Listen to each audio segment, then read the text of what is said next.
42 আর এটা এখন খাচ্ছে এই যে এই মস্তা। বকুল তলায় ভিড় জমেছে, বসেছে মেলা, দেখতে যাব আমি তুমি।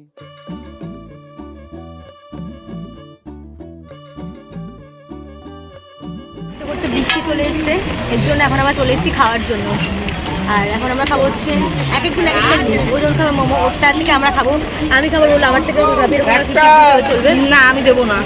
বাইরের দিকে বিদ্যুৎ চমকাচ্ছে কিন্তু ওগুলো তোয়াক্কা না করে এখন আমরা খাবো, আবার ঘুরবো। বৃষ্টির দিকে বিদ্যুৎ চমকাচ্ছে, কোনো প্রবলেম না। সে মেলায় দোকান কত শাড়ি। তো এখন আমাদের বৃষ্টি কমে